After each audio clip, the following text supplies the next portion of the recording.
नमस्ते, प्रणाम। और यहाँ गुड मॉर्निंग भइल बावे, यानी 7 बजत हवे सुबह। सबके प्रणाम करतनी और दिल से प्रणाम कि हसीना गाना के लोगिन इतना प्यार देतनी, इतना मोहब्बत देतनी, तबला के इतना मोहब्बत देतनी। इतना कुछ भइला के बावजूद भी आप सब हमारे साथे बानी। ये बात के बहुत खुशी भी बा कि एक बात मन में हमारा आइल आज, कितना दिन से ये बात, और वो सबसे बतावल जरूरी बा क्योंकि आप भी सब मेरे सब कुछ हैं और आपके ही बदौलत मैंने अपने जीवन को चलाया है। हमेशा कोशिश की है बेहतर काम करने की। आपके सूत के उठल बने हम। एक सुशांत सिंह को पूरा हिंदी इंडस्ट्री ने परेशान किया, चाहे जैसे क्या किया नहीं किया ये सबको पता है। और आज पूरा हिंदुस्तान मिलकर हिंदी इंडस्ट्री को बाइकआउट कर दिया। लेकिन एक चीज मेरे मन में आ रहा है कि एक आदमी मुझे इतना परेशान कर रहा है। एक आदमी मेरे गाने को डिलीट करना, मेरे को, हाँ जो भी चीजें कोर्ट में चल रही है ठीक है, मुझे बर्बाद करने की पूरी कोशिश में लगा हुआ है। और पूरी भोजपुरी इंडस्ट्री फुल सपोर्ट कर रही है उसको। गायक लोग भी, जितने भी गायक लोग भी हैं, हर आदमी उसको बहुत प्यार कर रहा है। बट मुझे इस बात की चिंता नहीं है कि 25-30 लोग मिल के मुझे बर्बाद करना चाहते हैं। 25-30 करोड़ जनता नहीं, आज पूरे हिंदुस्तान की आबादी, जहां भी खेसारी को लोग जानते हैं, ये लोग प्यार करने वाले लोग हैं। और मैंने फ्लाइट पे चढ़ के अपना सफर शुरू नहीं किया था। रोड पे चल के, गांव में चल के, लिट्टी बेच के, दूध बेच के, तो मैं जमीन को, मुझे पता है, मैंने जमीन अपनी खुद से बनाई, लोगों के प्यार की बदौलत। बनल बनावल जमीन पर हम जीवन नहीं चलावले, जमीन खरीद के घर बनौले बनी। और पैसा जनता के रहे, वो ऊर्जा जनता के रहे, वो आशीर्वाद रूपी सब कुछ जनता के रहे।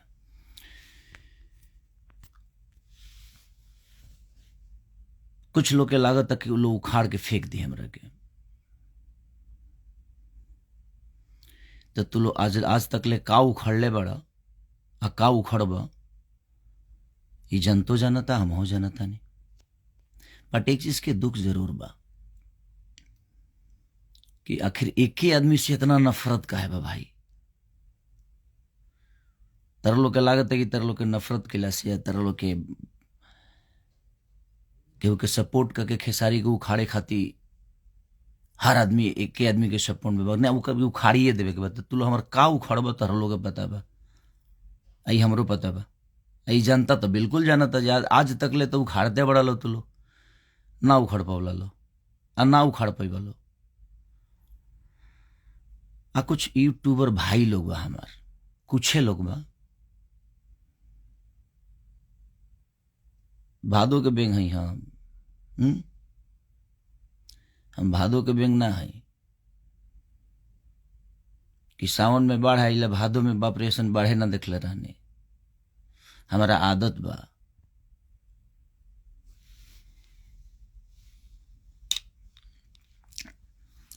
तारा लोग के लागत है कुछ जना यूट्यूबर भाई लोग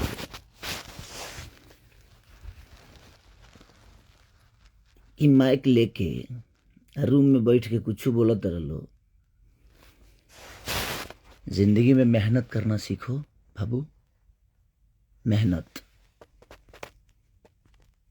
अपने नाम को बनाने के लिए मेहनत करोगे ना आप लोग, अच्छी बातें करोगे, अगर किसी को बिगाड़ नहीं सकते, किसी को बना नहीं सकते, तो किसी को बिगाड़ने का भी हक आपको नहीं है।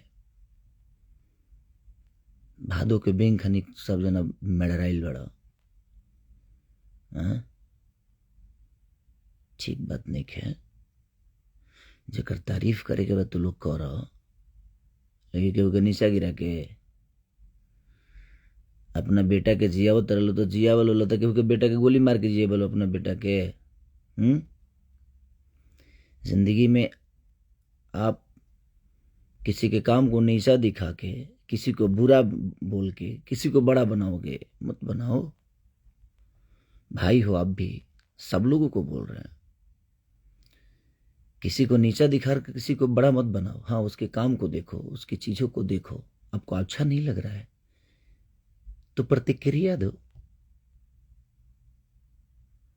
लेकिन मैं ये देख रहा हूं आज 2-3 महीने से कि हाँ, मेरे कम से कम 50 से 60 गाने, 50 मिलियन, 100 मिलियन के, यहाँ तो 100 मिलियन लेके आवे में लोग के आधा जीवन बीत जाता।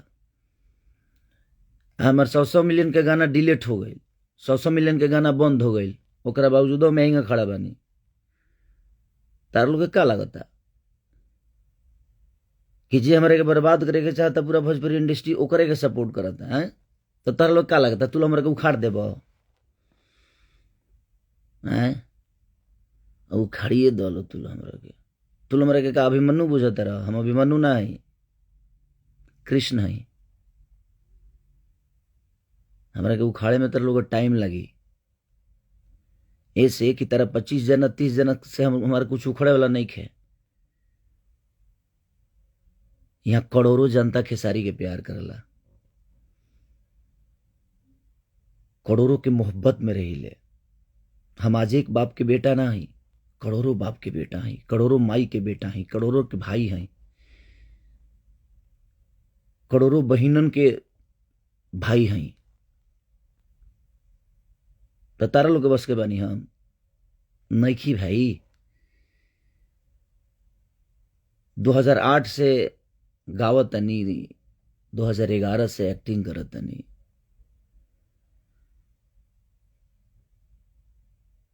हमारा लोग कुछ ना रहे, सभे जानता।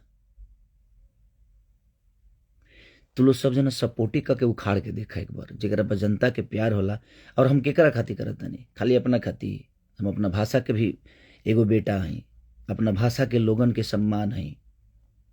कोशिश करत नहीं अपना भाषा के जितना हमार क्षमता बा, अपना भाषा के प्रेजेंट करत नहीं कि हाँ हम जहां भी जातनी।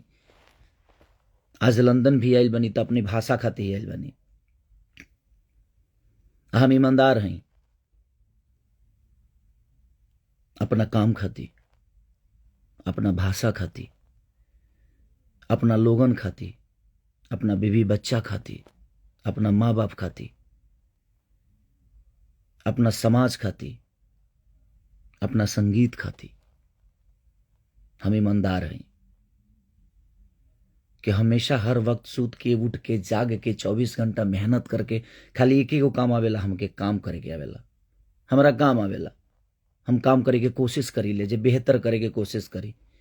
आ 2-4 जना रूम में बैठ के अब पकड़ केहू के बारे में कुछ उल्टा बोल देता रहो। तू लोग के करे के बोला तरह के पता बा? तू लोग अपना भाषा के गाली देता रह, आ तू लोग हमारे के उखाड़ के फेंक देब तो का हो जी उसे? फिर कोनो खेसारी फायदा हुई? फिर वो अपन नाम करी।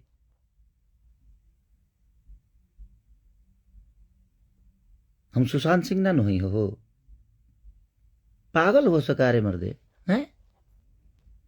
दिमाग काम नहीं क्या करता लोग के? और 10 जना मिल जा उनका सपोर्ट में, जिन हमरा के बर्बाद करे के चाहते रहे, खड़ा हो जा। वो मेरे लकीर को मिटाना चाहते हैं। हम रोज खींचतनी, रोज एगो लकीर खींचतनी, तो हम खींच खींच के बड़ा होतनी। हम मंदिर नहीं खींचात, हमरा के मिटावे में लगल बड़े। भगवान बनल बड़े, हमरा के खत्म कर दिए। सब जना उनका सपोर्ट में बड़े, कुछ गायक लोग, कुछ स्टार लोग, कह दो सब जना मिल के उखाड़ दो हमरा के। आज ले तो उखड़ लो ना, अब का उखड़ बोलो भाई? अभी तक ले तो जनता के प्यार और मोहब्बत से देखा, जब तक ले जनता केहू के ना उखाड़े के चाहिए ना, तारा लोग के बॉस के नहीं खे। ऐसे तू लोग जनते के हिसाब से चलेला, तारा लोग के जनते प्यार करेला। आज हम पहले ही बोले, ये पूरा इंडस्ट्री, हिंदी इंडस्ट्री सुशांत सिंह को प्रॉब्लम में डाला। आज पूरा हिंदुस्तान मिलकर पूरे हिंदी इंडस्ट्री को प्रॉब्लम में डाल दिया है। क्यों? क्योंकि जिसको जनता जानती है ना, जिसको मानती है, वो तारा 25 जना से या भादो के बेंग भइल बड़ा लो सब जना, बाढ़ निकलो देख ले हैं। अब के पैदा भइल बड़ा सरकारी मुद्दे, बाढ़ उड़ने खो से देख ले रे बोकवा हैं। हम नया नया तो है ना, 2008 से गावत नहीं। और बादू जो सब जना के नाक में दम कैले बनी, तो एकरा के कम बुझे तरलो। ई केकर हम हमार कुछ ना है में, हमार बस इतने है जो मेहनत करी लिया, लोगन के प्यार हो। खाली हमारे घर के लोग सुनला हमार गाना ना ना। आज हम एक घर के बेटा ना ही, करोड़ों घर के बेटा ही, भोजपुरी समाज के बेटा हो गए बनी। हम खाली एक बाप के बेटा आज के बेटे में नहीं खी, हम भोजपुरी समाज के बेटा हो गए बनी। तो करेगा कैसे ही ले बोलो तू लोग, भादो के बेंग बनी pack pack pack pack pack pack pack pack pack pack pack कैले रहा तारा लोग। तू लोग उखाड़िए दा हमरा के, तारा लोग जितना अंदर बानू, जितना भीतर बा, सब बाहर निकाल दलो। लेकिन हाँ, जब तक ये सिलसिला चलता रहेगा, सब जने मिलकर अगर अपना ऊपर मेहनत करता ना, तो शायद अपने आप के कुछ बना लेता। खाली खेसरिए के पीछे लागल वालों की करके उखाड़िए के फेंक दो, बस के नहीं खे तरह लोग के। रीजन के हमरा के जनता प्यार करेला, हम लोग के सम्मान में रही ले, लोग के इज्जत करी ले, हम केहू के बेइज्जत ना करी ले। अपना फैमिली से लेके समाज तक उठा के देख लिया लो कुंडली, कि सबके सम्मान में हमेशा खड़ा रही ले हम। ऐसे जब हम जब तकले दूसरा के सम्मान न करे, हमारा सम्मान न मिली, हमें भी पता बा। सबकर इज्जत करी ले। भादो के बेंग फनी पैक पैक पैक पैक कैले रहत रहो हैं। हई हो गई, हऊ हो गई, का हो गई हैं का हो गई। तू लो हमरा के पीछा करे खातिर चारों बगल से घेर ले बड़ा। इतना गाना डिलीट भइला के बाद हम खड़ा बनी, इतना समझ सकत रह?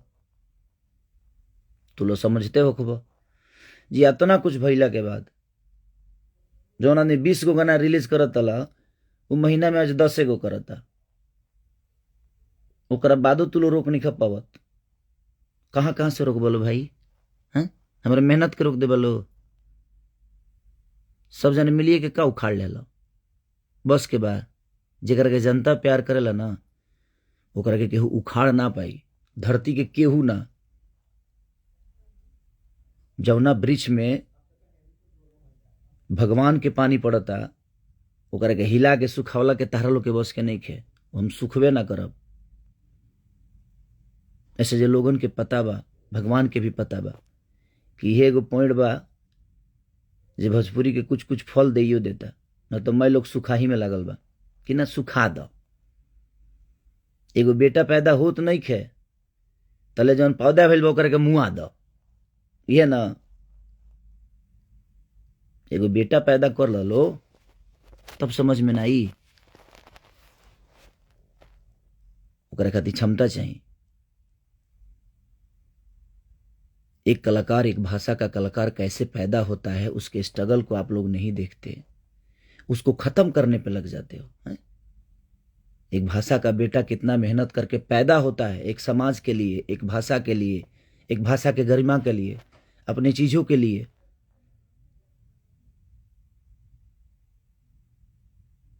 लेकिन तरह लोग तब जे ना अब घेरा आ गए बड़े, एग्रीमेंट में आ गए बड़े, तो ये पूरा जीवन के एग्रीमेंट में नहीं खे बाबू। तारा लोग बता देता नहीं एगो बात, ये एग्रीमेंटवा हमार पूरा जीवन हमार नहीं खे लिखा गेलो में। हाँ, एक चीज बा, जी ना पढ़ल आदमी ना पढ़ल ओकर अब मलाल बा। जे शायद पढ़ले होती तो हम देख के काम करती, लेकिन हमनी के भोजपुरी के आदमी है जाना, दूगो बात के हुआ अच्छा बोल देला तो ओकरा साथे आदमी घुल मिल जाला, ओकरा के आपन बना लेला।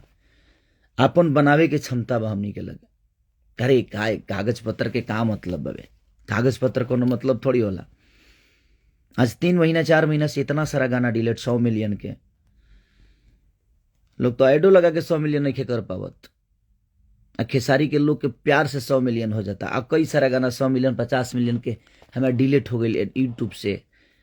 कई सारा कंपनी के काम हमारा से छीना गई तो का हो गई? रोड पर भीख मांगतनी हम ना भीखो मांगे कोई तो तरह 20-25 जना से मांगे वाला नहीं की हम। मांगे कोई ना तो अपना जनता रूपी श्रोता से हम रोज मांगी ले आशीर्वाद के भीख कि हमरा कहेंगे ऊर्जवान बनौले रही रे। बस अभी बनू ट्रेंडिंग में, अभी दूगो गाना में ट्रेंडिंग में बनू। हम रोज ट्रेंडिंग में रही ले। उ केकर प्यार है? हमार ना, वो जनता के प्यार है। तो जी से कहां से हटे बोलो तू लो हैं? उजिया से कहेंगे हटे बोलो भाई। आज ट्रेंडिंग के टॉप लिस्ट में हमेशा खेसारी लाल यादव रहेले। उ जी हम ना रहिले, हमार भाषा रहेला, हमार भोजपुरी रहेला।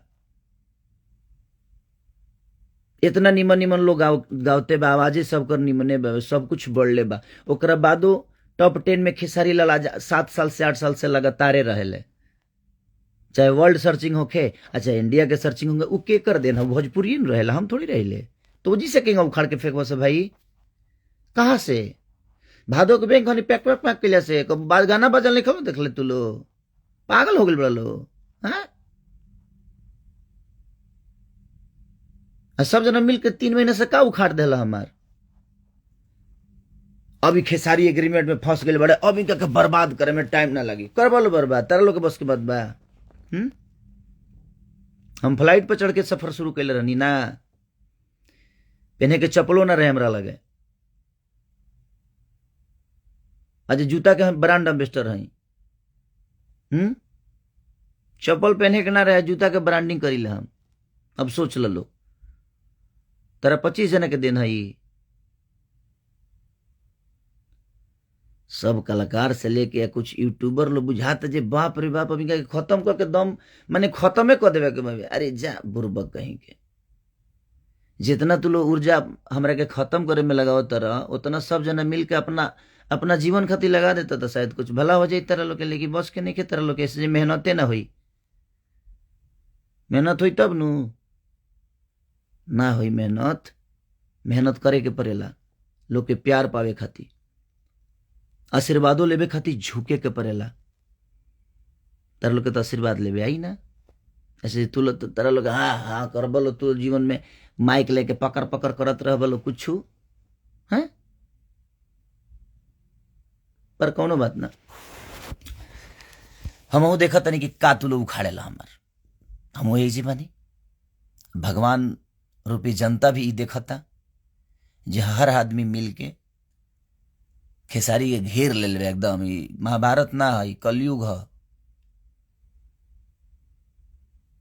अभिमन्यु बुझत रहो ना, हम अभिमन्यु ना है। हमारा हाथ में चक्र बा। चक्र जानते कौन चक्र है? जनता के चक्र। अब जबले चक्र हमारा हाथ में बना, लोगन के प्यार हमारा हाथ में बा, हमारा सर पर बा, हमारा पीठ पर बा, तब तक ले तरलो से का उखड़ी तू लो जानता रही। जनता कि तू आज ले हमारे का उखड़ ले बड़ा, हमारे के कहाँ से उखड़ ले बड़ा, कैसे उखड़ ले बड़ा। तो ठीक बा, देख लेता नहीं कि तू लोग कहता ना उखड़बा, हमारा के कैसे उखड़बा, कहाँ कहाँ उखड़बा। तू लो देखा, मैं देखा तनी। तो दिल से धन्यवाद आप सबन के कि आप लोग हसीना गाना के इतना प्यार देता नहीं। तबला के देहनी, दरदिया के देहनी, और ऐसा ही देत रही। और सारे गमा हम भोजपुरी के जितना भी टीम, वेव की जितना भी टीम बा, सबके दिल से प्रणाम।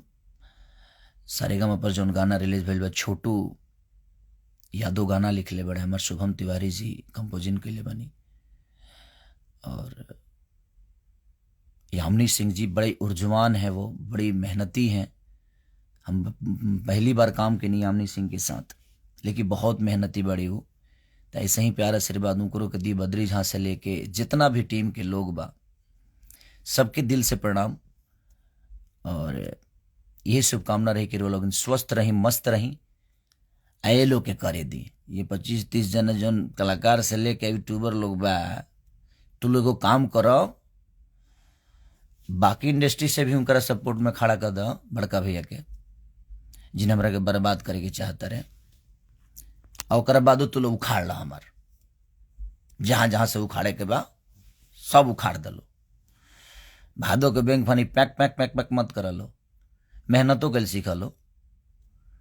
मेहनत कर बोलो तो शायद आगे बढ़ जी लो।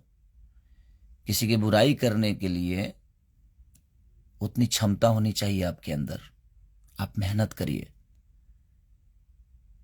कमेंटों में ना चला लो। जब तू लोग के प्रतिक्रिया कर लो तो एक बार कमेंटों देख लाल कर लो कि उतने कतना तरह लोग के लोग प्यार करे वाला। अरे महतारी पैदा की है गाली सुनने के लिए नहीं भाई, आप बेहतर करिए। कोई गलत कर रहा है तो उसको सलीनता से उसका जवाब दीजिए। आप अपना घर चलाने के लिए किसी को गाली देकर मत चलाइए। उसी माँ को खिला रहे हो ना, उसी बहन को खिला रहे हो ना। किसी को गाली, किसी की माँ को, किसी की बहन को गाली देकर, किसी के काम को नीचा दिखाकर मत करो भाई, अच्छा नहीं लगता। भोजपुरी की गरिमा को समझो आप लोग। जब आप लोग अपने ही बच्चों को, अपने ही बेटों को बर्बाद करने के लिए सोचोगे तो इस दुनिया में कैसे कहोगे जे ये हमारा भोजपुरी है। तो अगर खुद को बड़ा नहीं कर सकते हो तो जो बड़ा बन रहा है उसको छोटा मत करो, उसको और बड़ा बनाओ, उसको कोशिश करो। आप अपने विचार से, अपने बातों से कि अपने भाषा का आदमी है, इसका सपोर्ट करना चाहिए। लेकिन तू लोग तो सब जना लागल बा कि ना खेसरिया के उखाड़िए देवे के बाबे, तो उखाड़ दलो अब की हमारे के। तू लोग ये एग्रीमेंटवा जीवन भर खातिर नहीं खे, जीवन भर खातिर नहीं खे बाबू। 2 महीना, 3 महीना, 4 महीना होइए गई, 3-4 महीना और होई, चाहे साल भर होई, चाहे 2 साल होई, तो का हो जाई उसे। हम उखड़ब नहीं खे संभव। बाप रे, पैक पैक पैक पैक उखाड़ देनी सा, उखाड़ देनी सा, उखाड़ना जे घेवड़ा देनी सा। तार लोग बस के बनी हम उखाड़े के 25-30 जना के बस के। सब जना तू मिल जेबा ना तब कुछ नहीं के उखड़े वाला। ऐसे जो हमारा ऊपर जनता रूपी आशीर्वाद और प्यार है, जनता भगवान स्वरूपी जनता के प्यार बा हमारा पर, तो तारा लोग के बस के बनी हम। तू लोग अपने को, आप अपने आप के बनाइए लो ना, क्योंकि बिगाड़े के सोचा तारा, अपने आप के बनाइए के देखा लो। और तू लोग कोशिश कर लो भाई, लव यू। आपके कोशिश भगवान करे कि उस कोशिश में 4 चांद लगे। अजय हमरा के बर्बाद करे के कोशिश करता, वो तो कोशिश करिए ते बड़े। आ कतना पैसा लुटाई है हमारा पीछे, हमहू देखब। हमहू चाहते बनी कि अभी केस लंबा चले, ताकि हमारा तारा लोग के जोन केस चलता नु, तारा सब जना के ई लंबा चलो, बढ़िया रही। ओकरा बादो तावते बगनवा आईबे करी। तो देखा तनी कब तक ले चलता, आ कब तक ले केहू हमरा के, हमरा मेहनत के डिलेट करत हवे। हम मेहनत करत नहीं ना, तो हमार मेहनत रोज बढ़ता। तो मेहनत करे वाला के हम रोज के रोज ही करी ले, हम रोजा ना करी, रोज के रोज ही करी ले। हाँ, इतने होता वे जे जौन 25-50 गो कंपनी रहा, जो कुछ गरीब भाई लोग हमार खोलले रहा अपन घर चलावे खातिर, उसे 10 आदमी के रोजी चलत अला, 1-2 लाख आदमी के रोजी चलत अला, उ बंद हो गई बा। बट कौनो बात ना, आज ना तो कल फिर खुली, ऐसा थोड़ी बात ना खुली। ई केस तारा लोग खातिर भारी हुई, हमारा खातिर भारी नहीं केस, हमारा काम आवेला, हमारा करे आवेला। हम सूती लेना, जागी ले, अजय जागेला उ भागेला। तो तू सूत के कतना हमारे के पीछा करब, हम देखता नहीं। भादो के बैंक हनी बाढ़ निकल देख ले का रे भाई, हई हो गई, उलट गई, पलट गई, छिटा गई, क्या छिटा गई। हम नया देखता नहीं जे का बाजता नहीं खे बजो, तो हमारा पता नहीं का बाजता। चिल्लाते रहो फालतू में बेमतलब के, खत्म करे पो कि हाँ खत्म हो गई, हई हो गई, हो गई। हम आज 12-14 साल से खत्म होता नहीं, तू लोग करते बड़ो। ऐसा नहीं खे जे तू हमारे के आज विरोध हमार करता रहो। हाँ, लेकिन आज थोड़ा सा प्रॉब्लम बाजे। हाँ, कुछ एग्रीमेंट में ठीक बा, जीवन लिखा गया खेसारी के ना, ई जीवन लिखाइल बा तो जनता खातिर लिखाइल बा, जनता के प्यार खातिर लिखाइल बा। तो तू लोग उखाड़ दे बाबू हमरा के, बाबू रोज उखाड़ लो, उखाड़ के हल्का कर दलो एकदम, ना एकदम खत्मे कर दलो, जड़ शोर से उखाड़ दलो, जो हमरो एगो काम और आ जाओ। हाँ ठीक रही। देखो जाको राखे साया मार सके ना कोई, ठीक बना। तो देखा तनी कि कब तक ले तू लोग का करेला, बट कौनो बात ना, हसीना के प्यार वो लोग इंजन देता नहीं, तबला के प्यार देहनी, दर्दिया के देहनी, अभी बहुत सारा सिनेमा। खाली हम गाने थोड़ी गाइले, हम खाली गाय के ना नहीं बाबू, एक्टिंगो करे के पड़ेला समाज खाती, अपना लोगों खाती, अपना भाषा खाती एक्टिंगो करे के पड़ेला। तो आदमी हर जगह से तो कोशिश करते बजे अपना भाषा खाती बेहतर करे। तो जे नईखे करत ओकरा के तू ऊर्जावान दलो, ओकरा के कहलो जो अच्छा करो अपने भाषा खाती। मैं मतलब है कि जे करत ओकरा के दबावे के कोशिश मत करलो। हम सुशांत सिंह ना ही, हम बहुत चंट हई अंदर के, हम बहुत, तू लो जानत रह हम का हई, बट कौनो बात ना, कोशिश करा लो तू लो। हैं अगर केहू के तू लो बनावे की कोशिश नहीं करत तो बिगाड़े के कोशिश करा लो, करा लो। भादो के बैंक खानी पका लो, जितना पकाए के बाद करा लो। जनता के कैसे रोक बलो, हमारा के रोक बलो, जनता के कैसे रोक बलो। जे जनता हमारा के अपन बेटा मान ले बा, जे अपन भाई मान ले बा, जरा गोद में हम बैठल बनी, ओकरा गोद से कैसे उतर बलो, गाना उतरवा दे बलो। ये ना चाहे गाना उतर जाई, गाना डिलीट हो जाई। जिनके दिल में हम रहते हैं, जिनके दिल में हम बस चुके हैं, जिनके दिल का हम राजा बन चुके हैं, जिनके दिल का बेटा बन चुके हैं, उस दिल से कैसे निकालिएगा आप लोग मुझे? संभव नहीं है, तब मत करा लो कोशिश। अगर तू लोग बनावत नहीं खा तब बिगाड़त वो मत करा लो। और तू लोग हमारे के नहीं खा बिगाड़त, अपना भाषा के बिगाड़त रह, तो सब जना मिल के एक बार और ही कोशिश कर लो। कई बार कोशिश कर लो कि हमेशा नाकाम मिलल तरह लोगे, अब गिरो कोशिश कर लो। कैसे जबकि खेसारी एग्रीमेंट में घेराइल बाड़े, कोशिश कर लो। Love you. आपकी कोशिशों के लिए दिल से ढेर सारी शुभकामना। बट इस जनता के दिल से निकालल तर लोग बहुत कठिन बा। हम हमेशा जनता के दिल में और प्यार में रही ले, और कोशिश जनते खातिर करी ले। लंदन हमारा ऐसा नहीं है जो हमारा शौक नहीं है, हम फैमिली लेके आई रहनी। हाँ ऐसे जे बच्चन के भी मन होला, जना तनी पापा के साथे रही, आदमी ओकनी खातिर कमाला, कोशिश करेला। आज पूरा समाज के आदमी हो गए बोले कि जब भी वक्त हमारा मिलेला हम कोशिश करेले जब अपना लड़का बच्चा माई बाप सबके साथ अपना जीवन के चलाई। परिवार खातिर ईमानदार आदमी हमेशा शुरू से रहल बा, इसे संस्कार अपना दिल में बा, मन में बा। हमारा मौका मिलल तो हमारा परिवार के लंदन लेके आईनी, कहीं और ना। तो हाँ हम का हई का ना पूरा दुनिया जानता। तो कोशिश आप भी करिए कि हर आदमी का सम्मान करिए। बट हम एक बार और आप लोग को शुभकामना देंगे कि आप लोग कोशिश करिए कि आप उखाड़ फेंकिए।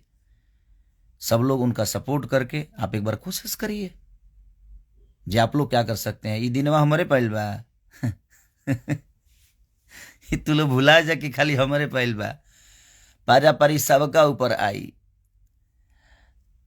लेकिन ऊपर हम मजा ना ले, सब जना जो मजा लेता हम मजा ना ले, हम मजा लेवे वाला आदमी नहीं, उतना हमारा वक्त नहीं खेतर लोग को मजा लेवे खाती। तो लोग भागो के दिन खानी पक पका जातना पक पकाए के बाद आ कोशिश कर लो कि हाँ ये एग्रीमेंट में घेराइल बड़े, चारों बगल से दाब कहीं करके खत्म कर दे। ना हो पाए भाई, हम काहे पगलाइल बड़ा सुबह मतलब के मर्दे, ना हो पाई हम ऐसे। जो हम अवसर आदमी ना हई, हम डिप्रेशन में ना जाइले, हम हमेशा पॉजिटिव सोचिले ताकि हर चीज हमारा पॉजिटिव होखो, हमारा समाज खातिर, हमारा भाषा के गरिमा हमेशा बरकरार रहो। तो कोशिश करिए आप लोग भी कि अपने भाषा को बड़ा करिए। अगर कोई बेहतर कर रहा है तो उसको और बेहतर बनाने की कोशिश करिए, उसको सराहना दीजिए, उसको सराहिए, उसकी तारीफ करिए ताकि वो और बेहतर करे। ठीक है। और आपसे नहीं होता है, आपको आपके जुबान में बेहतर शब्द नहीं आते हैं तो पोटी मत करिए। समाज की आईना है आप, तो अगर बनना चाहते हैं तो समाज के आईना कोई ऐसे नहीं, अपने शीशा को साफ रखना पड़ता है। ठीक है। अब शीशा को साफ रखेगा तब दुनिया उसमें चेहरा देखेगी। अब खुद ही कीचड़ उछाल के शीशा के खड़ा कर देवे तो के देखे जाए, तोहरे में हुआ ठीक से ना लगी तो तू दुनिया के का देखे आईना। तो पहले अपने शीशा को साफ करिए ताकि दुनिया का आईना बन सके आप। तो कोशिश करिए, कोई भी अगर यहाँ तक आता है ना तब विदाउट मेहनत नहीं आता है भाई। तू कहने का पहुंच जाता, समाज के सुधार के भइल बड़ा लो तो तू लोग आने का पहुंच जाता। आज हमरे बारे में चाहे केहू और के बारे में बोल के 2 रुपये कमाते हैं, तो कमाइए, बेहतर है, लेकिन बुरा बोल के ना, अच्छा बोल के। ठीक है, love you all, thank you so much. हसीना को प्यार आप जो दे रहे हैं, और आप कोशिश करते रहिए, जितना घेर सकते हैं आप घेरने की कोशिश करिए, हम निकलने की कोशिश करते हैं। Thank you, love you all, दिल से प्रणाम। आप लोग अपना ख्याल रखिए। और लंदन में अभी 7 बज रहा है, तो अभी हम उठे हैं। Thank you. हम ऐसा ही रहा, बस ही हंसत रह, कितनो मुसीबत हुई ऐसे जब हमारा हंसे वाला करे वाला, खुद पे कॉन्फिडेंस बा, अपना जनता के प्रति, अपना जनता के प्यार खाती जौन भी हुई हम करब। ठीक बा, लव यू ऑल।